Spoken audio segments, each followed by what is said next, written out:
Bonjour à tous, bienvenue à InnoSanté, le webinaire de Digital Pharma Lab, qui est aujourd'hui consacré à l'innovation scientifique et technologique au service de l'officine. Je m'appelle Pascal Becca, je suis cofondateur de Digital Pharma Lab. Et aujourd'hui, en plus de tout le reste, eh ben, j'ai un petit chat dans la gorge, comme vous l'entendez. Et j'espère que ça vous dérangera pas trop. De toute façon, c'est surtout nos invités qu'on va entendre. J'ai le très grand plaisir d'accueillir aujourd'hui, alors par ordre d'entrée en scène, Jérémy Potser. Bonjour Jérémy. Bonjour, Voilà, de bonjour Pascal. Moderna. Il vous expliquera mieux que moi ce qu'il fait. J'ai également Baudouin Petitpré, DG d'Apodis.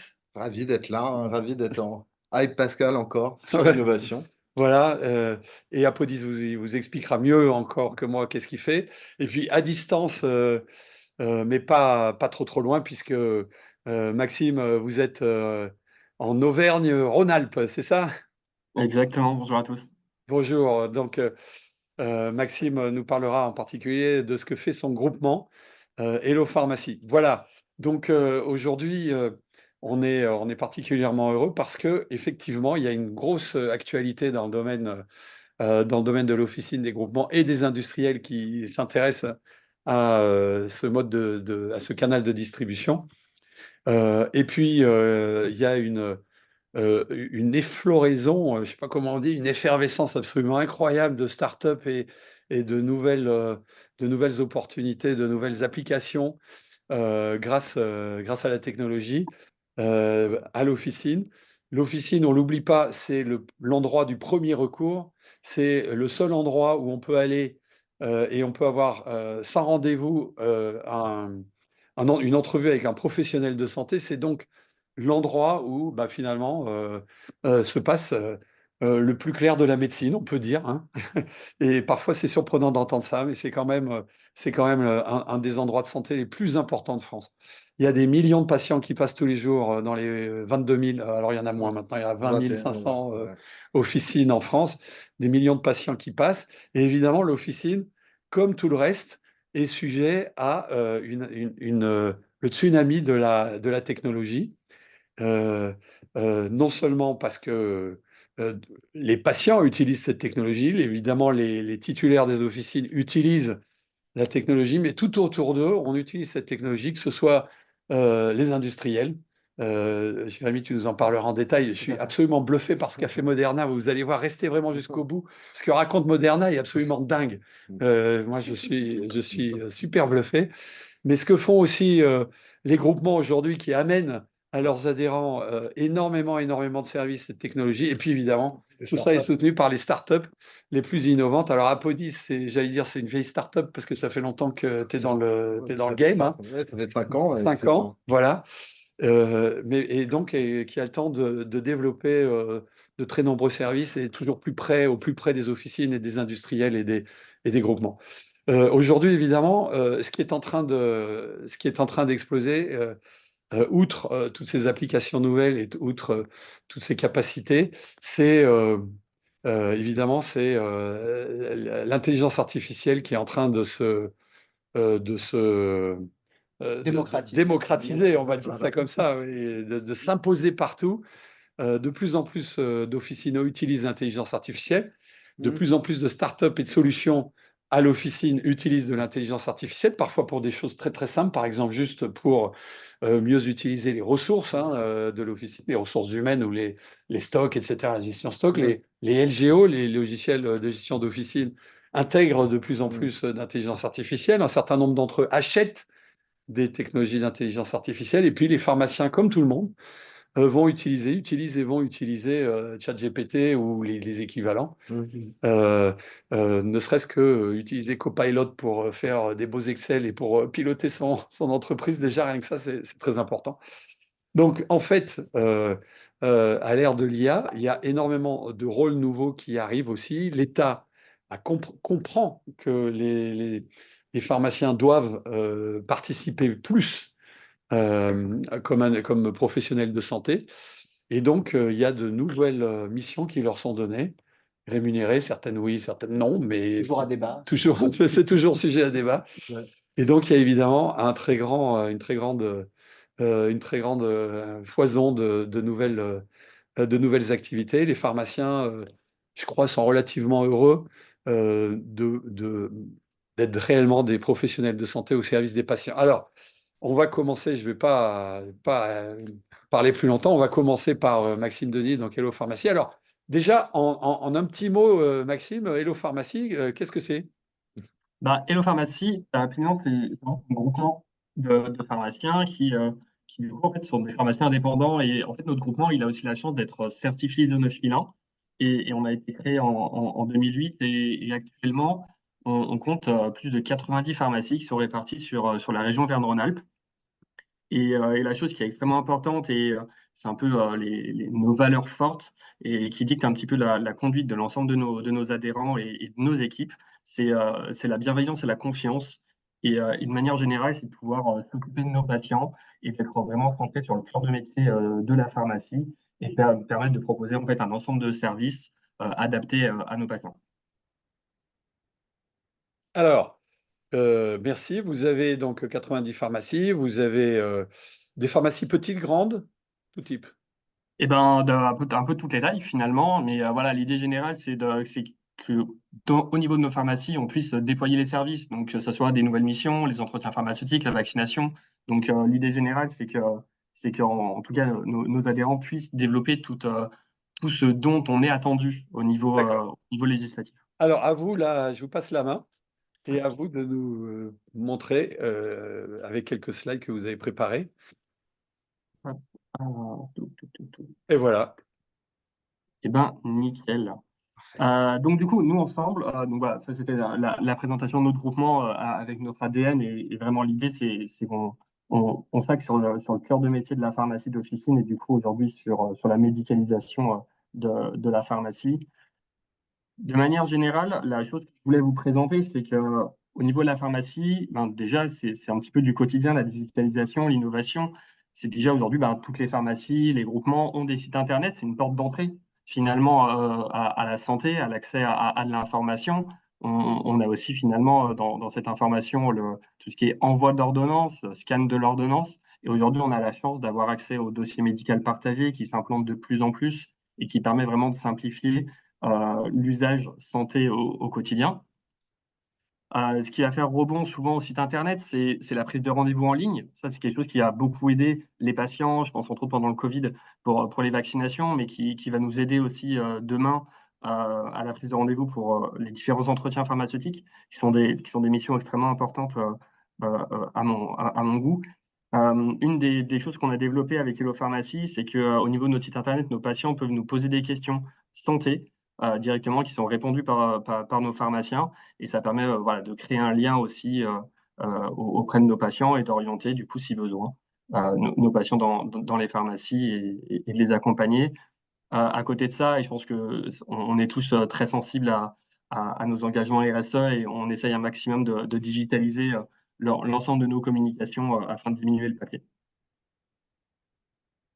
Mais d'autant plus, aujourd'hui, la téléconsultation, c'est beaucoup impliqué au niveau de la pharmacie. Et en tout cas, nous, de notre côté, chez nos pharmacies, on a quasiment la moitié de nos pharmacies qui offrent un service de téléconsultation au sein de leur officine. Et ça, c'est quelque chose qui change énormément. Ça fait rentrer le médecin dans la pharmacie et ça permet, comme on le présentait tout à l'heure, de montrer que la pharmacie, c'est un espace de premier recours. C'est un espace où on peut se soigner rapidement et c'est extrêmement important. Et au niveau de l'organisation de la pharmacie, ça aussi, finalement, la digitalisation, elle a un impact. Parce que qui dit digitalisation dit aussi robotisation. Et nos pharmacies, pour les plus grandes en tout cas, et même pour des plus petites, ont un robot qui permet d'aider à la dispensation. Et pourquoi ce robot il est important? C'est que ça permet à nos professionnels de santé, préparateurs et pharmaciens, d'être encore plus en contact avec les patients et de les accompagner autour de leur traitement au quotidien. Et finalement, d'autant plus, on parlait d'IA en introduction. Aujourd'hui, il y a pas mal de systèmes qui commencent à arriver au niveau du secteur officinal sur le contrôle de l'ordonnance avec l'intelligence artificielle qui permet du coup de détecter des alertes d'interactions médicamenteuses, qui permet du coup d'aider le pharmacien dans son travail de professionnel de santé. Et ça, c'est quand même extrêmement important pour la sécurisation de la délivrance. Et ça nous tient à cœur vraiment de suivre l'ensemble de ces dispensations. Au niveau de l'organisation en interne, ben, finalement, on a aussi pas mal de systèmes de partage documentaire, parce qu'en en tant que groupement, on doit pouvoir partager ben, pour tous nos adhérents des informations et tout ceci, on le digitalise avec aussi des canaux de communication qui permettent du coup de partager des informations de santé publique sur nos référents de santé publique, par exemple, au sein des pharmacies. De plus en plus, on a des systèmes d'édition de PLV, ce qui permet, entre autres, bah, d'aider à communiquer, entre autres, sur des écrans digitaux, sur du papier, sur les réseaux sociaux aussi, parce que c'est aussi une porte d'entrée de communication et surtout de sensibilisation. Parce que, en tout cas, chez nos pharmacies, quand on sensibilise nos patients, par exemple, aujourd'hui, c'est Mars Bleu. Au mois de mars, on communique beaucoup sur le dépistage du cancer colorectal. Et l'idée, c'est de pouvoir sensibiliser un maximum nos patients cibles.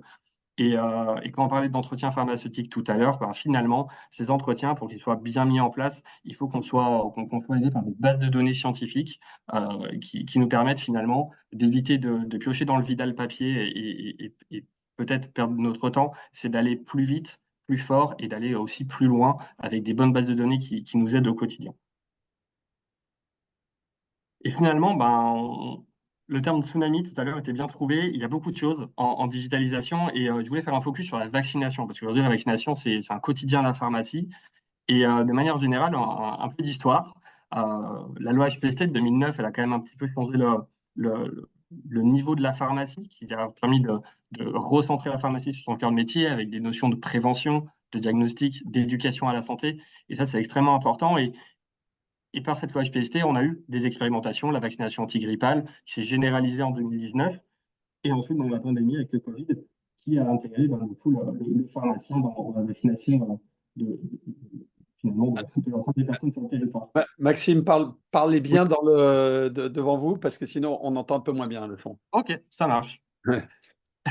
Parfait. Et finalement, cette pandémie, eh ben, ça a été une source d'évolution du métier du pharmacien autour de la vaccination qui, ben, dès 2022, et ben, du coup, on a, hop, j'avais un peu de bruit, la possibilité d'injecter les différents vaccins sur les prescriptions médicales. Et en moins d'un an, on est passé de l'injection à la prescription, ce qui a permis du coup d'élargir l'offre vaccinale, mais surtout d'essayer, de tenter d'augmenter les couvertures vaccinales des patients. Et finalement, bah, qu'est-ce qu'on va attendre de 2024 et des années qui suivent? Et il y a beaucoup de choses à faire en termes de vaccination. Je pense que Moderna pourra bien le compléter aussi sur ce sujet. Et finalement, bah, comment est-ce qu'on peut aider à mettre en place cette nouvelle mission? Ben, tout d'abord, ben, notre quotidien, les logiciels métiers. Ben, l'avantage, c'est qu'ils ont été réactifs à intégrer ces nouvelles missions du pharmacien pour déjà qu'on puisse ben, les tracer, les suivre et aussi avoir cet accès au dossier médical partagé qu'on présentait au début, qui nous permet du coup de notifier l'acte vaccinal du patient qui soit transmis du coup dans son dossier médical et comme ça son médecin traitant est aussi au courant et ça permet voilà d'intégrer un peu d'interprofessionnalité.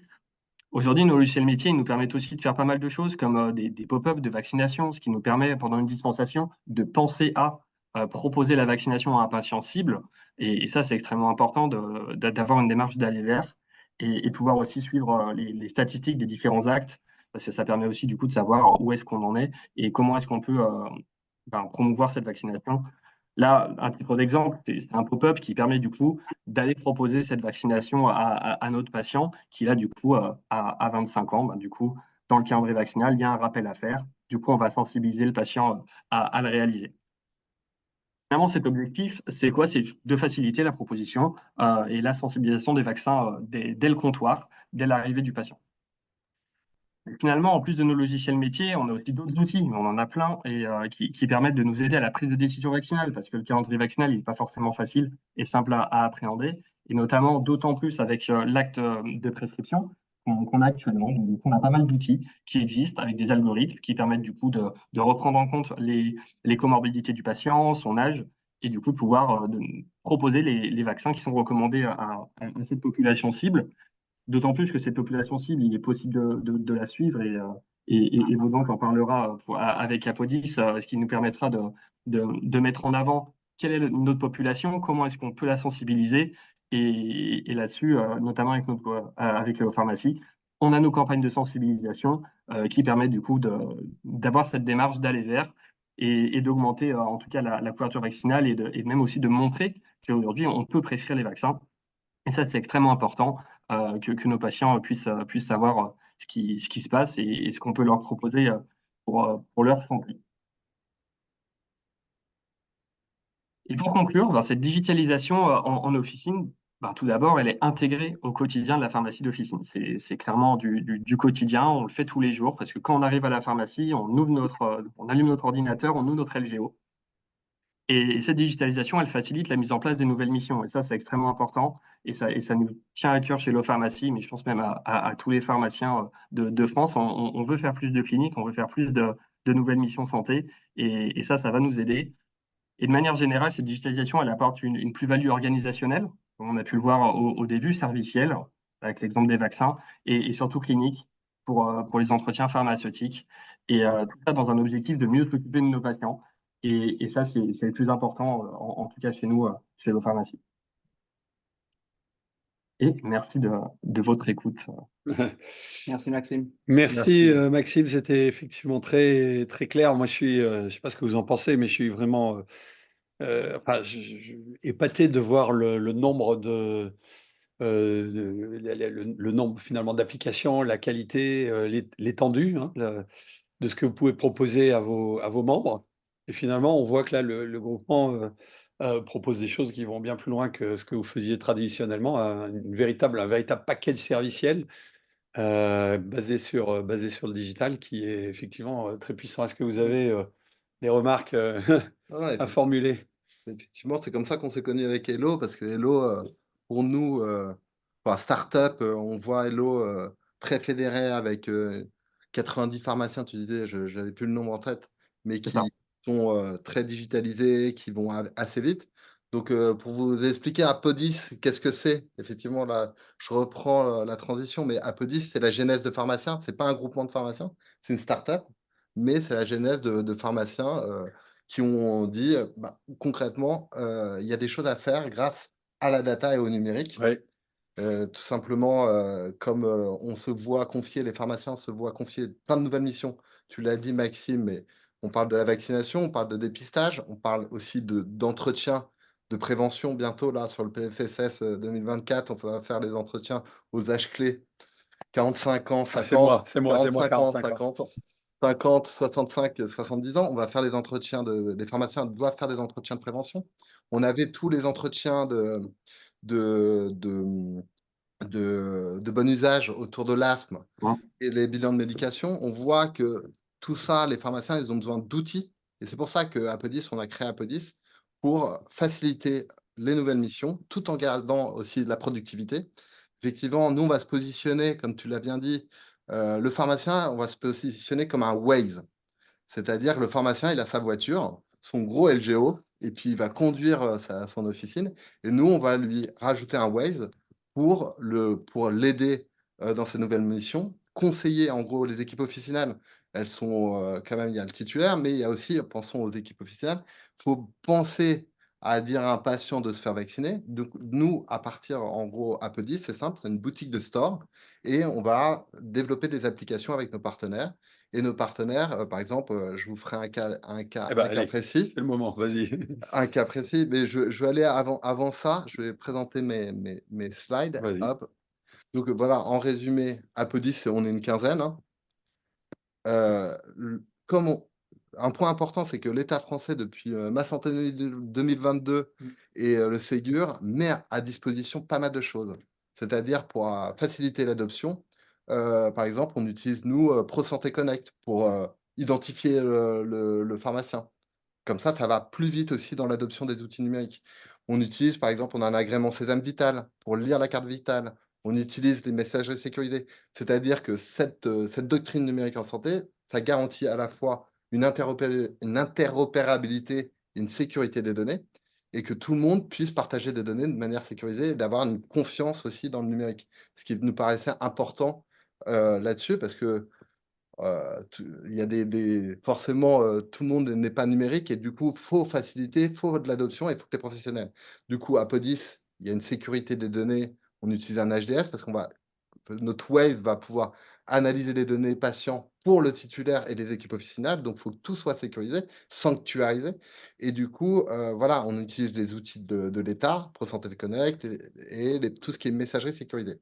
Donc, je vais assez vite parce que sur cette partie-là, moi, je veux aller dans le concret. Je voulais vous montrer un use case sur lequel on a travaillé avec le CHU de Tours. C'est aussi avec les nouvelles missions, mais globalement, les patients atteints de cancer sont de plus en plus soignés par des thérapies ciblées orales. Donc, ces thérapies ciblées orales, avant, c'était le patient est resté à l'hôpital, c'était hospitalo-centré. En gros, il prenait ses chimios en perf. Et aujourd'hui, maintenant, les patients sont en ville. Et du coup, il y a tout un lien, un mécanisme à réaliser entre le pharmacien de l'hôpital et le pharmacien de ville pour mieux suivre ses patients. Et du coup, dans cette problématique, comment on résout le problème? Et on pense que la data avec Apodis et le numérique, on peut faciliter la vie, le quotidien des pharmaciens hospitaliers et des pharmaciens de ville pour le patient en direct. Du coup, là, pour éviter on évite un monologue, je vais lancer une petite vidéo où justement le pharmacien de l'hôpital du CHU de Tours explique le projet en tant que tel. Et comme ça vous donnera un exemple de projet que Alors, Apodis réalise. en voyant la vidéo, je profite juste avant qu'elle démarre pour dire, si vous avez des questions, posez-les dans le chat et puis on y répondra, en fin de discussion. Ah non, alors c'est Ah, pas du tout ça. faut que Oups. Hop, voilà. Ah non, je sais pas pourquoi.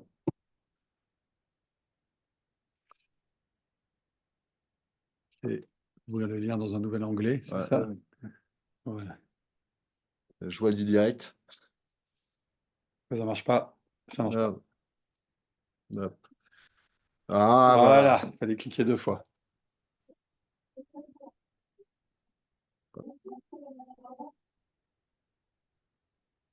En 2019, on a mis en place, en collaboration avec les pneumologues du CHU de Tours, et notamment les oncopneumologues, un dispositif qui permet de faire un suivi avec un relais ville-hôpital des patients traités par des thérapies ciblées orales pour un cancer bronchique.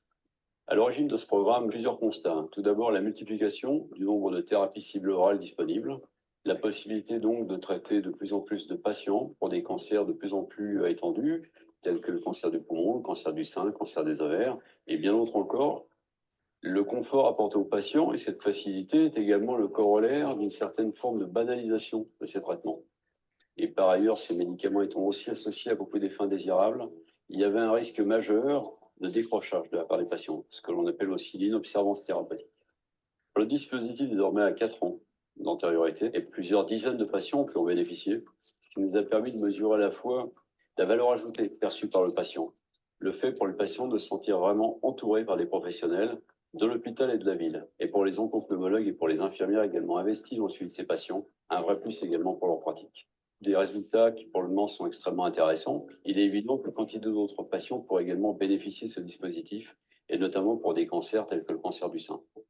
Pour pouvoir étendre, c'est-à-dire faire plus de patients, plus de maladies, ça signifie évidemment avoir de plus en plus donc de capacité à faire toute l'activité du process. On a peut-être atteint la limite de la méthode actuelle, qui est donc extrêmement rudimentaire. Il manque vraiment un outil fiable, sécurisé, dans lequel on va tous gagner du temps. Le nerf de la guerre, c'est le timing, le temps. Le temps du pharmacien d'officine, pour qu'il adhère au dispositif, il ne faut pas qu'il perde de temps. Il faut qu'il soit un vrai partenaire. Et le temps qu'on va également passer, nous, à l'hôpital, à préparer cette prise en charge, et notamment donc cet entretien. Pour ce faire, on s'est donc tourné vers Apodis. Apodis, donc, qui offre des solutions dans lesquelles on observe que le pharmacien va pouvoir lui gagner beaucoup de temps, d'un simple clic, nous donner la possibilité d'accéder aux données thérapeutiques d'un patient. Pour nous, la possibilité donc de les importer, de les mettre en forme, de préparer donc le bilan médicamenteux du patient. Donc ce gain de temps est évidemment ici une attente parce que ça permet de prendre davantage le patient en compte. L'observance, c'est la garantie numéro 1 de l'efficacité de ces traitements. Ce sont des médicaments qui ne supportent pas les interruptions thérapeutiques. Donc le dispositif vise à suivre le patient, à l'accompagner et justement à éviter toute forme de décrochage.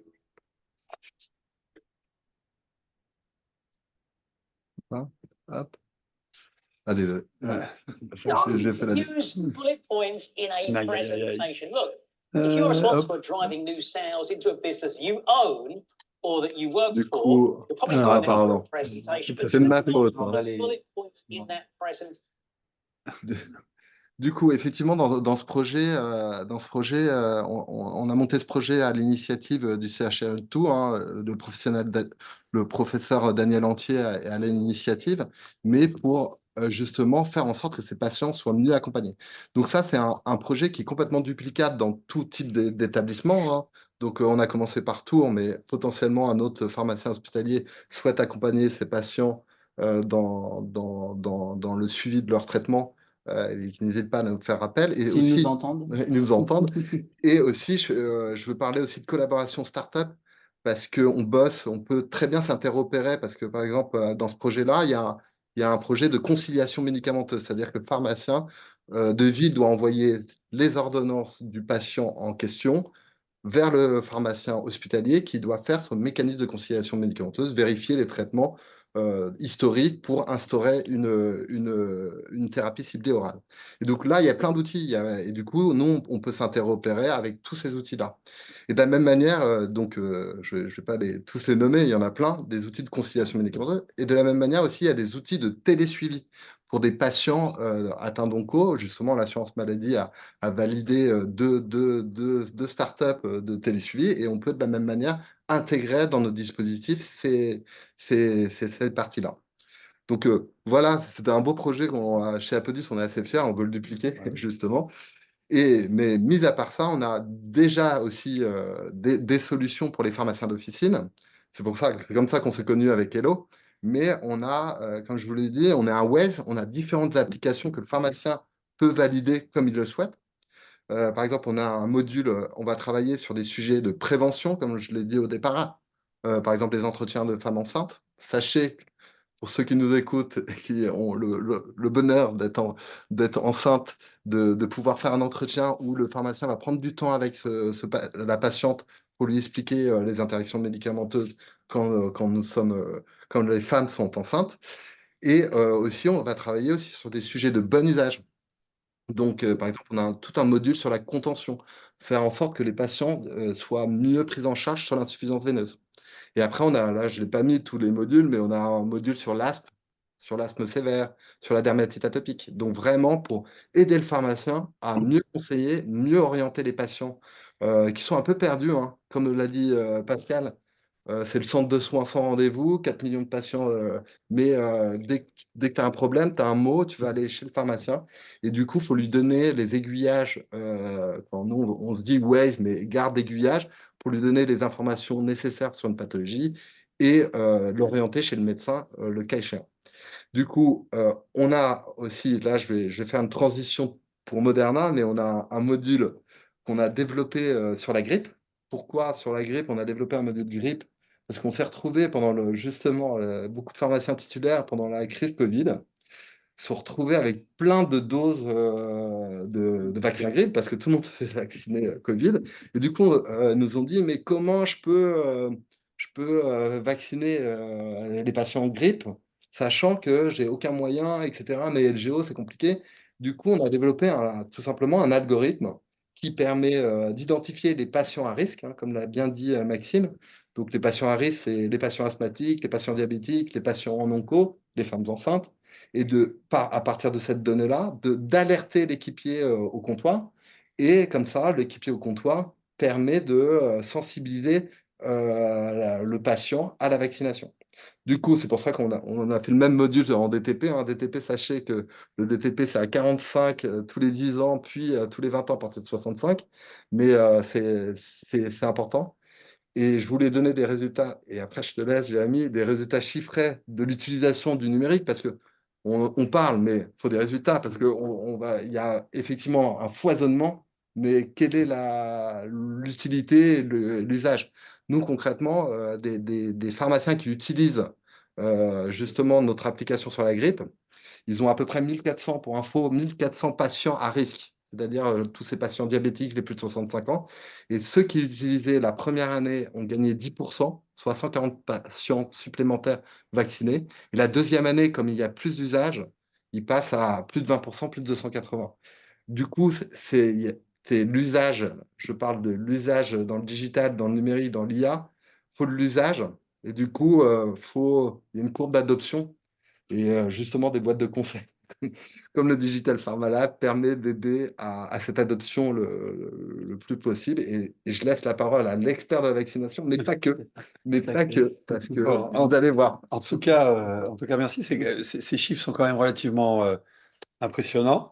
On est vraiment, on voit vraiment l'apport immédiat là, hein. On parle de vaccination, on voit vraiment l'apport immédiat euh, de ce que ça peut. Voilà, il y a un débit beaucoup plus important.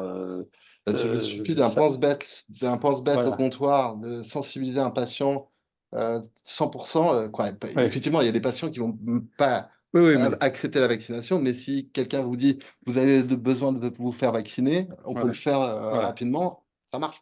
Voilà, et donc ça corrobore bien ce que nous a dit Maxime tout à l'heure, hein, sur aussi le rôle du groupement. Donc franchement, un résultat très spectaculaire. Et puis le résultat très spectaculaire aussi avec le CHU de Tours. Alors, on va se tourner vers Jérémy Potser. Alors, qu'est-ce que tu fais chez Moderna déjà? Eh bien, plein de choses, parce que chez Moderna, on est des couteaux suisses, hein, pour reprendre un peu l'expression. Donc, chez Moderna, effectivement, Moderna a été connu principalement durant la crise de la pandémie, dans laquelle on est en train de sortir, heureusement. Nous sommes dans une transition vers l'endémie, ce qu'on appelle un peu l'endémie.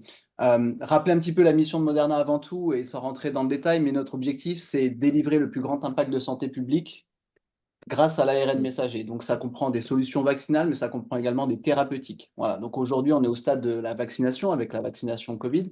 Mais demain, voire presque dans les prochaines heures, mais plutôt demain, après-demain, on est aussi sur d'autres problématiques dans les maladies infectieuses, dans les maladies rares et également en oncologie. Donc, vraiment des Vous avez secteurs fait très porteurs. pour simplifier, vous avez fait un pari technologique formidable, Tout à fait. scientifique et technologique autour de l'ARN messager, qui a porté ses fruits de façon très rapide, on va le voir, C'est ça. pour le Covid, le vaccin du Covid. Mais du coup, vous avez décidé d'utiliser cette technologie pour plein d'autres vaccins, Exactement. y compris dans des domaines qu'on n'attendait pas, comme le cancer ou autre chose. Tout à fait. Alors, c'est vrai que nous, la technologie, on parle de plateforme. Notre plateforme d'ARN messager, elle est unique. Il faut savoir que Moderna a été créée quand même en 2010. Donc, c'est fait partie aussi des raisons qui nous ont permis d'être présents quand il y avait un besoin, on va dire, une réponse mondiale organisée sur cette problématique de la pandémie. Mais ça fait quand même plus de 10 ans, 13 ans que l'on investit et que notre CEO, Stéphane Bancel, a fait le pari de l'ARN messager. Donc, il y a l'ARN messager. Finalement, notre plateforme elle repose sur 3 piliers. Il y a la science de l'ARN messager. Pour les néophytes, l'ARN messager, c'est la base de la vie, c'est-à-dire que c'est vraiment l'intermédiaire moléculaire entre l'ADN qui stocke notre information génétique et les protéines qui nous constituent, tout simplement. Donc, à partir du moment où vous identifiez une protéine dans le corps humain, elle peut être synthétisée via un ARN messager. Donc, ça ouvre la porte, justement, à d'immenses applications. Au-delà de la science de l'ARN messager, il y a également la façon dont on va délivrer cet ARN messager à un endroit spécifique dans le corps. Aujourd'hui, c'est vrai qu'avec la vaccination, notamment pour les virus respiratoires, on est plus sur de l'intramusculaire, mais on peut imaginer aussi, et c'est le cas dans les programmes que nous menons, notamment dans les maladies rares, mais des inhalations d'ARN messager, voire même de l'intratumoral. Ce sont des choses qui vont aussi être diversifiées. Donc, quand on prend finalement la science de l'ARN messager, quand on prend les modes de transport de cet ARN messager et qu'on prend aussi les capacités de production, parce qu'il faut savoir que finalement, la capacité de production et les besoins et ressources nécessaires pour produire l'ARN messager et le délivrer à grande échelle sont très, très différentes des vaccins traditionnels. Et donc, c'est vrai qu'on permet d'avoir cette flexibilité et de répondre finalement à un besoin à grande échelle dans des temps qui sont beaucoup plus rapides que dans la vaccination en général. Et nous, on est convaincus chez Moderna que finalement, cette plateforme à ARN messager qui est unique va nous permettre de réinventer la médecine telle qu'on la connaît aujourd'hui. Voilà. Donc, j'espère que ça a été clair, en tout cas, sur la partie technologie et plateforme. Donc, effectivement, on a parlé de la Covid-19, donc il y avait un vrai besoin, mais concrètement, qu'est-ce que ça nous a permis de faire? Alors, il faut savoir que à l'époque où en 2020, il y avait vraiment ces premiers échos d'une pandémie, où l'OMS a décrété justement cette pandémie, à partir du moment où la séquence du virus SARS-CoV-2 a été partagée, Ça nous a pris 2 jours pour identifier finalement la protéine d'intérêt qui va aller permettre de faire la vaccination derrière, parce que vous savez qu'un vaccin répond à un antigène. Donc l'idée avec les vaccins ARN messager, c'est de faire produire l'antigène plutôt que d'amener l'antigène avec la vaccination traditionnelle. Ça nous a pris 2 jours. La modélisation finalement de cette protéine, ça nous a pris 42 jours pour réaliser le premier lot clinique, pour démarrer les essais cliniques à grande échelle, 9 mois pour clôturer tous les études cliniques qui nous ont permis d'avoir une approbation, le tout en moins d'1 an. Quand on voit les délais aujourd'hui de mise à disposition sur le marché, que c'est une vraie problématique, l'accès finalement à l'innovation, quand on voit aujourd'hui les délais sur d'autres vaccins ou d'autres maladies, d'autres thérapeutiques, c'est sûr que c'est assez incroyable. C'est de la science-fiction. Mais effectivement, ça ne s'est pas fait tout seul. Ça ne s'est pas fait tout seul, je l'ai évoqué, au-delà finalement des plus de 10 ans de recherche et développement, aussi dans les capacités de production, parce qu'il fallait pouvoir produire à grande échelle. Pour vous donner une idée, Moderna, en 2000, un peu avant 2020, c'était 800 personnes. Il y avait à peu près, il me semble, quelques centaines de milliers de lots cliniques pour justement nos essais cliniques. Mais en 2022, 2023, 2024, maintenant, on est plus de 6000 employés. Il y a plus de 1 milliard de doses de notre vaccin qui a été administré dans le monde. On a pu, en 1 an, livrer plus de 800 millions de doses en 2021 à travers le monde et dans les différents pays. Donc, on a eu vraiment une accélération, une transformation de la société. Mais ce qui nous a permis d'être présents, c'est notamment la digitalisation et l'intelligence artificielle sur lequel on a fait un pari dès le début. Et ça, ce n'est pas quelque chose qui suit une tendance. Ça a été vraiment une volonté de nos fondateurs de l'intégrer afin de gagner en efficience, en rapidité, mais c'est surtout une volonté de l'intégrer pleinement dans notre culture. Donc, si on parle de la digitalisation, très brièvement, on est une entreprise qui est vraiment centrée et vraiment très passionnée par la donnée. Tout ce qu'on peut analyser, tout ce qu'on peut, on va dire, compléter grâce à l'analyse de données, au computing, à tout ce qui est, je ne sais pas, vous l'avez peut-être vu récemment, mais nous avons aussi développé un partenariat avec IBM sur du quantum computing. Donc ça, c'est aussi d'autres thématiques très complexes que je ne pourrais pas aborder forcément aujourd'hui, mais qui font également partie, on va dire, des paris que nous prenons. Et c'est des paris d'investissement également. Donc, on est une entreprise qui est cloud native et on a intégré l'intelligence artificielle dans notre quotidien. Alors, qu'est-ce que ça veut dire finalement l'intelligence artificielle? Parce que c'est pas uniquement, c'est une application, c'est une technologie. Encore faut-il qu'elle soit vraiment bien intégrée, bien comprise, bien cadrée. Il y a aussi un enjeu de cadrage sur ces nouvelles technologies. Bien, finalement, chez Moderna, dès 2014, on avait développé des algorithmes qui nous permettaient de synthétiser finalement ces molécules d'ARN. On a ce qu'on appelle un mRNA Studio qui nous permet effectivement à un virus présent ou à une bactérie présente ou à un antigène présent, finalement d'interroger notre base et de dire quel antigène il faut que je produise, quel ARN messager il faut que je produise, et finalement de développer une solution vaccinale ou thérapeutique en fonction.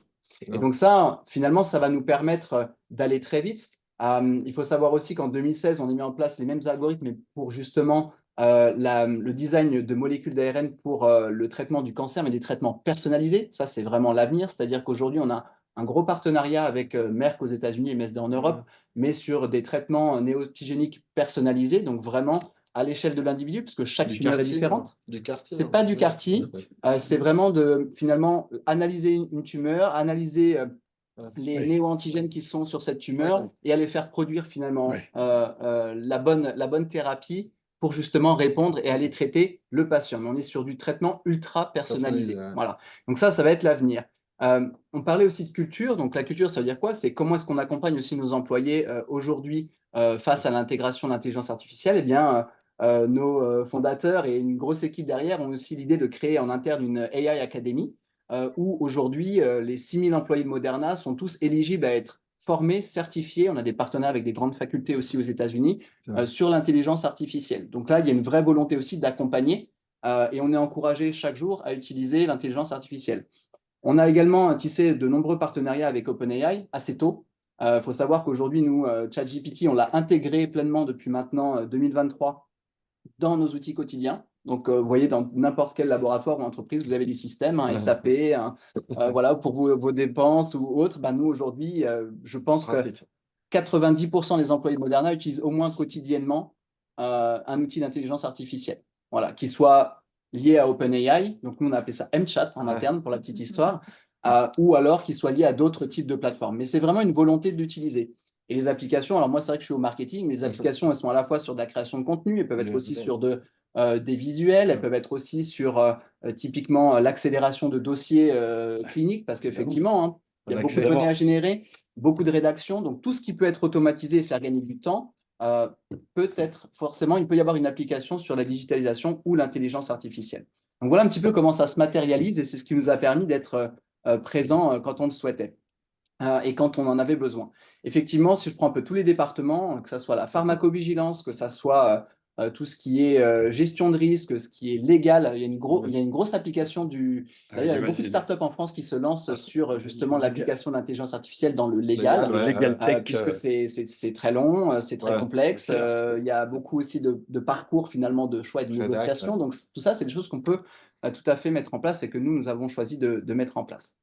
Alors demain, on l'évoquait un petit peu déjà, mais demain, Moderna, c'est effectivement des solutions vaccinales et thérapeutiques dans les virus respiratoires, qui est aujourd'hui notre priorité. Donc virus respiratoire, effectivement, aujourd'hui le Covid, demain la grippe, le VRS, le virus respiratoire syncytial, qui est notamment responsable des bronchiolites, mais pas que, puisqu'on en parle beaucoup pour les bronchiolites, mais il faut savoir que le poids de la maladie est beaucoup porté chez le sujet âgé, les hospitalisations, les décès, et c'est aussi sous-diagnostiqué en France et dans le monde. Donc, il y a un vrai enjeu, en tout cas, de besoins non satisfaits sur le VRS.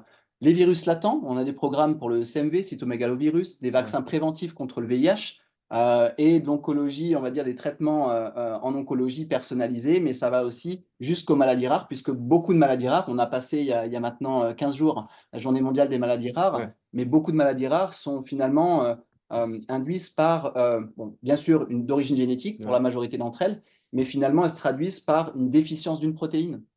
Et à partir du moment où il y a une déficience ou une absence d'une protéine et qu'on peut la faire produire par un ARN messager, vous avez potentiellement une solution qui peut être activable. C'est ça le champ des possibles dont on parle chez Moderna grâce à notre plateforme. Alors bien sûr, il y a un gros challenge, on l'évoquait. C'est comment amener cette innovation au-delà des aspects d'accès au marché qui sont très importants, comment amener cette innovation au bras, au comptoir, jusqu'au comptoir, si on prend le cas de la vaccination. Ça, c'est un vrai enjeu parce que finalement, il n'y a pas d'intérêt de développer, d'aller vers toutes ces phases si on ne peut pas en faire bénéficier finalement le plus grand nombre pour la santé publique, mais également pour les communautés de patients. Alors, je vais faire un petit retour en arrière sur la vaccination, puisque finalement, on en a parlé, Maxime en a parlé, et je pense que ça fait peut-être un peu notre fil rouge sur cette session. Les couvertures vaccinales, il y a un vrai enjeu de couverture vaccinale sur les virus respiratoires, la grippe et la Covid. Effectivement, on le sait. Alors, on a beaucoup parlé il faut une couverture vaccinale importante, mais en France, de toute façon, que ce soit sur la grippe ou sur la Covid, on est très loin des recommandations de l'OMS, qui prônent des couvertures vaccinales hautes, qui prônent l'information des professionnels de santé vers le patient pour aller répondre à des problématiques d'hésitation vaccinale. Mais il faut savoir que finalement, une faible taux de couverture vaccinale, ce n'est pas juste un constat, c'est un impact de santé publique. C'est un impact sur les hospitalisations, les décès potentiellement, le coût, des conséquences post-infection. Si on prend l'exemple du Covid, aujourd'hui, on parle beaucoup de Covid long, potentiellement 2 millions de patients en France. Potentiellement 2 millions de patients en France. Donc encore beaucoup d'enjeux sur le diagnostic, l'identification, mais c'est un vrai enjeu de santé publique qui a un coût pour l'assurance maladie également. Donc finalement, toutes ces raisons, on a envie de se poser les questions de pourquoi un taux de couverture vaccinale ou des taux de couverture vaccinale faibles. L'hésitation vaccinale, il y a eu beaucoup de réticences aussi dans le public, justement par rapport à la vaccination, le manque de temps pour les gens d'y aller, le manque de temps pour les pharmaciens peut-être de proposer, et ça, c'est des problématiques sur lesquelles vous répondez. Des difficultés d'approvisionnement, alors c'est plus trop le cas aujourd'hui, mais ça a été le cas pendant les crises sanitaires, tout à fait, qui est élu justement notamment à la mise à disposition à grande échelle. C'est quand même assez sans précédent. Le manque de sensibilisation aussi, donc le manque d'information et surtout la formation des équipes officinales, puisque finalement, c'est vrai que pour rencontrer aussi beaucoup de pharmaciens, je ne suis pas pharmacien moi de formation, je suis ingénieur en biotech, mais pour en écouter beaucoup, il y a quand même une difficulté pour former les équipes quand on a des équipes. Et de les garder formés quand il y a du turnover. Donc effectivement, la formation, c'est un vrai enjeu aussi qui peut expliquer, bien sûr, parmi d'autres, les raisons pour lesquelles on a du retard, en tout cas sur cet aspect-là. Donc effectivement, est-ce qu'il y a une solution? Non. Des solutions, oui. Alors ça, c'est, je pense, l'aspect le plus optimiste, c'est qu'il y en a beaucoup qui ont été évoqués dans ce que peut faire Hello Pharmacy, mais également avec des sociétés comme Apodis. Alors téléconsultation, c'est intéressant parce que récemment, je crois que c'était il y a 2 jours, la HAS a émis des recommandations pour la téléconsultation. Donc ça, c'est intéressant de voir aussi qu'il y a un cadre qui s'établit. Donc il faudra aussi suivre ce cadre à un moment donné. Donc ça, c'est très, très intéressant. Des solutions d'aide à la prescription délivrant. Je pense à la société Posos notamment, qui a vraiment aussi créé, grâce à l'intelligence artificielle, la première base de données de médicaments basée sur l'IA. Donc c'est quand même assez incroyable. L'automatisation, les LGO qui évoluent sans cesse et heureusement. Des plateformes e-commerce. Alors là, je peux peut-être me faire beaucoup d'amis, mais c'est vrai que c'est aussi un enjeu, peut-être pour dégager du temps à l'officine sur des produits ou des gammes peut-être qui ne sont pas forcément, voilà, qui prennent peut-être du temps à présenter, mais finalement qui ne permettent pas un développement, on va dire, efficace de l'activité de l'officine. Ça peut être intéressant. Et l'IA. Alors l'IA, oui, mais on peut tout mettre et rien mettre à la fois dedans. Il faut trouver des applications, mais surtout, toutes ces solutions doivent répondre à un vrai besoin. Et ça, je pense que c'est finalement ce qui est le plus important. Alors, si je fais un petit peu un résumé, donc on a des innovations scientifiques qui ont vu le jour, l'ARN messager en étant une, de nouvelles solutions vaccinales qui sont arrivées, des nouvelles missions qui se rajoutent à tout ça, et finalement, la grande question, comment je fais face à ces nouveaux défis avec mon équipe ou sans équipe, effectivement, et ça, c'est des enjeux sur lesquels tous les accords de l'écosystème, c'est pour ça que je remercie encore justement toute l'équipe du Digital Pharma Lab pour cette occasion de discuter, puisque finalement, des acteurs comme des industriels innovants comme Moderna ou Apodis ou des groupements peuvent justement travailler ensemble à des problématiques, mettre en commun leur expertise, garder cette flexibilité et proposer des solutions concrètes qui sont actionnables à l'officine. Et tu en parlais très bien, Baudouin, juste avant, c'est que l'idée, ce n'est pas uniquement d'avoir une solution, c'est faut aller conduire de l'adoption de ces solutions et créer un impact de santé publique derrière, un impact pour le patient. Et ça, il ne faut pas le perdre de vue. Alors, je vais conclure peut-être sur la pharmacie augmentée. Je me suis amusé à demander effectivement à ChatGPT à quoi ressemblait une pharmacie augmentée. Sur votre gauche, vous avez cette partie très froide, je trouve, alors qui a l'air très, très design, un peu comme dans des films dignes de Steven Spielberg, où on avait un petit peu cette bourrée de technologie avec très peu d'humains. Et finalement, je lui ai dit que ce n'était pas ma vision. Et que je souhaitais qu'on garde l'acteur humain. Je pense que c'est aussi ce qu'on partage chez Moderna, c'est que toutes ces technologies doivent être au service de l'homme. L'humain, le pharmacien, pour moi, et c'est une vision qu'on partage aussi dans l'équipe, doit rester finalement un catalyseur de ces technologies, un orchestrateur de ces technologies. Garder l'humain au centre, je pense, nous permettra surtout de garder les pieds sur terre. Voilà, si on peut dire. Donc voilà un petit peu pour ces éléments et avec plaisir pour des questions. S'il y en a, je pense qu'il y en a pour certains. Oui, il y a des questions déjà, des excellentes conclusions. L'humain au centre pour garder les pieds sur terre, on va la réutiliser de nombreuses fois. Merci. C'était pas prévu, mais c'est pas mal. Je pense que c'est pas mal du tout. En fait, ce qu'on a essayé de montrer depuis le début avec Maxime, ce qu'on a essayé de montrer, c'est effectivement ce continuum, finalement, entre l'offre technologique, j'allais dire, enfin l'offre de santé, du produit de santé, et sa distribution, et le service qui va autour pour optimiser sa distribution, pour optimiser le confort à la fois des professionnels de santé et surtout des patients.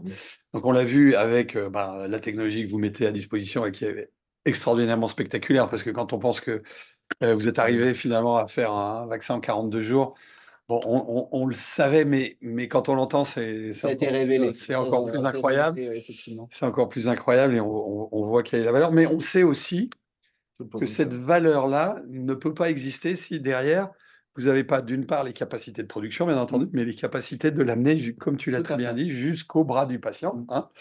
Et que à ce moment-là, les groupements qui utilisent des logiciels et des technologies digitales, eux ont cette responsabilité avec les officinaux d'amener. Donc, j'ai trouvé, Maxime, que vous aviez pu démontrer vraiment une palette très, très impressionnante de services. Est-ce que, alors, il nous reste 2-3 minutes, et moi j'ai une question là. Est-ce que, quelles sont les choses que vous allez sortir bientôt, au service des officinaux? Est-ce que vous avez d'autres tours dans votre sac? C'est une des questions qu'on nous pose. Donc, toujours, en effet. En fait, vu qu'on a pu le démontrer, enfin, le métier de la pharmacie, ça bouge énormément. Et aujourd'hui, le gros challenge, donc, outre la vaccination, qui commence à rentrer dans les habitudes de la pharmacie, parce que du coup, on avait énormément communiqué, on a fait une campagne de sensibilisation mensuelle au mois de janvier sur la prescription vaccinale et la réalisation des vaccinations avec du coup des populations clés, où nous, derrière, on avait formé les équipes sur des messages clés, sur les différentes populations. Donc là, On commence à avoir, après finalement 1 mois et demi, après cette campagne, une routine qui s'installe dans la prescription vaccinale, et ça, c'est une très bonne chose. Ce qui arrive bientôt et qu'on a terminé de tester, c'est un accompagnement global et personnalisé de nos officines autour des entretiens pharmaceutiques. Donc, du coup, avec de la digitalisation, mais surtout un parcours de formation pour nos équipes, qui sera du coup du pratico-pratique pour la mise en place à l'officine. Et ça, c'est le gros challenge de demain, parce que c'est aussi dans nos valeurs et c'est ce qui compte aussi pour ce côté humain qu'on voit avec l'image de l'IA. C'est qu'on a besoin de ces entretiens, mais comment est-ce qu'on les met en place? Donc ça s'organise et chaque officine est différente. Et même si on est du coup un groupement, l'idée c'est d'aller vraiment au pratico-pratique sur chaque pharmacie, de voir leurs besoins, leur organisation, travailler ensemble et voir du coup ce qui marchera le mieux pour la mise en place de ce service qui est nécessaire et primordial pour les patients. Alors, petite question subsidiaire. De la même façon qu'Apodis a montré tout à l'heure avec Baudouin la croissance vaccinale hein, dans une officine qui utilise Apodis, est-ce que vos services sont utilisés et avec quel degré de satisfaction par les officinaux? Dans l'ensemble, ça dépend des outils. Nous, on a la chance d'avoir un groupement qui est fédéré et c'est l'avantage aussi de la régionalité, c'est que tout le monde utilise les mêmes outils. On a les mêmes canaux de communication, ce qui nous permet, du coup, d'avoir des campagnes de communication très fortes, des campagnes de sensibilisation très fortes et un partage d'outils, et de recommandations et même, dans l'innovation. On sait où est-ce qu'on part et on sait où est-ce qu'on va et ça c'est primordial. Dans l'ensemble, on a des outils qui sont, du coup proposés, des outils qui sont testés comme on a pu, faire avec Baudouin et Apodis. On a testé l'outil, on a vu que du coup que ça fonctionnait et on sensibilise nos pharmacies à utiliser, l'ensemble des outils, que ça soit digitaux ou même manuels. On a créé différents supports pour aider à la prescription, des vaccins, pour aider à réaliser les différents TROD, le TROD angine entre autres, qui est hyper important sur le bon usage du médicament. Donc on a beaucoup d'outils et dans l'ensemble, toutes les pharmacies sont formées pour utiliser ces outils qu'on a créés au niveau du groupement pour faciliter leur quotidien finalement. Alors, une dernière question pour vous, Maxime. Après, j'ai des questions pour nos autres intervenants. C'est derrière cette transformation des officines que vous poussez, hein, d'ailleurs vous-même, hein, très fortement. Est-ce qu'il ne faudrait pas communiquer plus largement auprès du grand public pour valoriser ce métier de pharmacien là qui souffre un peu parce que c'est difficile de trouver des pharmaciens là. Moi, je vois, vous êtes jeune et avec vos collègues que j'ai eu la chance de rencontrer aussi, c'est bien de voir des jeunes pharmaciens, mais bon, il y en a de moins en moins quand même. Alors bon, la problématique du coup de l'accessibilité à la formation et ça du coup je laisserai les associations étudiantes nationales en parler mieux que nous parce que c'est vrai qu'il y a beaucoup de choses à faire. Mais la valorisation du métier, je pense qu'elle a beaucoup joué grâce au Covid aussi parce qu'on a vu notre place et en fait finalement les pharmaciens ont vacciné la majorité de la population, en tout cas sur les rappels vaccinaux, une fois que les différents centres de vaccination ont fermé. Et en effet, la communication elle est extrêmement importante. De pouvoir valoriser nos actions. Ce qu'on essaye de faire un maximum, c'est d'être présent au niveau des différents acteurs. Puis nous, on est très proche des différentes associations de patients, notamment sur la cancérologie. On essaie d'être proche des associations de patients pour montrer que la pharmacie, c'est pas juste donner une boîte au comptoir, c'est accompagner le patient dans un parcours de soins, c'est proposer du dépistage, c'est proposer du coup de la vaccination, proposer du coup des soins de support. Et tout ça, en effet, la pharmacie, elle est méconnue, mais on essaie de tout faire pour, en tout cas de notre côté. Mais je pense que dans l'ensemble, toute la profession essaye de Ouais, communiquer au maximum. je Et crois. c'est la grande difficulté, mais l'idée, c'est qu'on puisse aller toujours dans l'innovation. Je crois, oui. Merci beaucoup, Maxime, merci infiniment. Baudouin, sachant que la tech, l'intelligence artificielle, mais même les technologies algorithmiques évoluent vraiment à très grande vitesse. Et toi qui es un spécialiste, hein, puisque tu mets à disposition des tas d'applications pour tes clients, est-ce que tu as des conseils et des astuces pour que voilà, les pharmaciens, les patients, enfin même les utilisateurs du système de santé restent à la page, continuent et évidemment les start-upers, hein, ça évolue tellement vite. Comment tu fais pour rester à la page? Quels sont tes conseils? Pour rester à la page des technos et faire évoluer, tu as écouté beaucoup nos développeurs parce que je pense que nos développeurs, s'ils m'écoutent, ils me voient, ils sont très, très affûtés des nouvelles techno, de l'IA en tant que telle. Ils sont au courant de tout ce qui se passe en termes de techno, hein, je te parle de techno. Et après, pour les pharmaciens, l'usage des nouvelles services, c'est plutôt de trouver les services, de les tester. Ce côté test and learn, quoi qu'il se passe, et le change management. On va parler des pharmaciens, effectivement, là, on a tous la volonté, là, autour de la table, et de faire changer le métier du pharmacien, mais c'est pas donné à tout le monde. Parce que c'est dur de se mettre sur une innovation, de pouvoir proposer la vaccination, parce qu'il y a du change en compétences, etc. Donc, il faut faire du test and learn, voilà, du test D'accord. and learn sur des outils. Nous c'est ce qu'on recommande souvent avec nos groupements ou nos pharmaciens. Essayez Apodis et vous verrez. Et les Ça pharmaciens, ils vous suivent, Ouais, ils testent, ils ont ils envie. testent et après, justement, ils parlent à un confrère, etc. Donc, Donc nous, ça se passe on comme ça. fait vraiment avec les groupements, parce que les groupements, ils veulent tous des outils différenciants et du coup, on leur dit tester parce que le pharmacien, il a besoin de cet outil. Finalement, il n'a plus le temps. Ok, Ouais. le temps. C'est Donc, pas comme comme on le si- disait tout à l'heure. parce que faire un entretien, l'entretien, ça prend du temps. Est-ce que c'est justement rémunéré? Du coup, l'IA, etc., permet de gagner du temps. Donc, test and learn. Test and learn, excellente réponse. Dernière question et après on se quittera. On veut valoriser l'image du pharmacien auprès du grand public. Comment on peut valoriser aussi l'image de la vaccination? Parce que Moderna quand même est au front pour favoriser la vaccination. C'est une question. On a encore 1 heure ou Non, non, on a 3 minutes, alors, même pas 2. C'est une excellente question. Je pense que, encore une fois, c'est un effort, je pense, de l'écosystème. C'est-à-dire qu'il n'y aura pas, je pense, une réponse d'un acteur qui dira je vais aller convaincre mon patient. Si le patient il arrive et qui vous dit, vous lui proposez, il a une petite pop-up et qui vous dit non merci, qu'est-ce que vous faites après? Donc la question, c'est après de se dire, bon, est-ce que je continue? Est-ce que je vais le convaincre? Donc il y a une différence entre proposer la vaccination et convaincre à la vaccination. Donc c'est vrai que nous, chez Moderna, on parle plutôt de motivation vaccinale plutôt que d'hésitation vaccinale. Ouais. Motiver le patient, lui montrer les bénéfices pour lui, pour son entourage, pour sa santé. Je pense qu'il y a un effort qui doit être fait à la fois des pouvoirs publics, parce que c'est quand même un enjeu de santé publique, qu'on le veuille ou non. Il y a un effort qui doit être fait aussi de l'écosystème des professionnels de santé.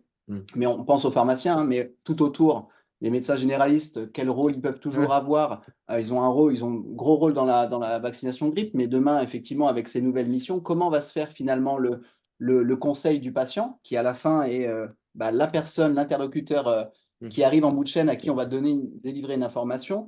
Les industriels également, je pense qu'il y a aussi effectivement, je pense que c'est un effort collectif. Honnêtement, je pense que c'est un effort collectif qui permettra à la fois de montrer ça. On sort quand même d'une période très difficile où la vaccination, on en a entendu parler beaucoup, beaucoup et parfois beaucoup trop. Il y a eu encore beaucoup de préjugés. Après, c'est vrai que ce qu'on regrette un petit peu en France spécifiquement, c'est pour un pays comme le pays de Pasteur, le pays de la vaccination, qu'on soit assez en retard sur des éléments qui en plus créent en fait finalement un dommage. En tout cas, il y a un manque à gagner en termes de qualité de vie. On parle beaucoup de healthy aging en ce moment, donc de vivre finalement vieux et en bonne santé. Mais c'est des problématiques qui doivent se résoudre maintenant. Parce que si on continue à garder finalement ces obstacles, demain, ça sera très difficile de pouvoir aller vers de bien vieillir, vieillir justement, si les acteurs ne se mobilisent pas. Donc, toute solution est bonne à prendre. Tous les acteurs qui peuvent se mettre autour de la table sont les bienvenus. Et en tout cas, nous, chez Moderna, on en fait partie et on sera là pour répondre à ces problématiques. Eh ben, c'est dit, voilà, on vous attend. Il est 13h. Merci infiniment de bons moments qu'on a passés ensemble. Merci Jérémy. Merci Baudouin. Merci Maxime, dans votre lointaine région, pas si lointaine, heureusement. Et on espère vous revoir très bientôt avec nous. Le prochain événement InnoSanté Digital Pharma Lab, c'est le 25 avril 2024. Ça sera à peu près le même format, à peu près à la même heure, etc. Et je tiens à remercier pour leur aide précieuse Ibtial et Julie. Merci, à bientôt. Au revoir. Au revoir.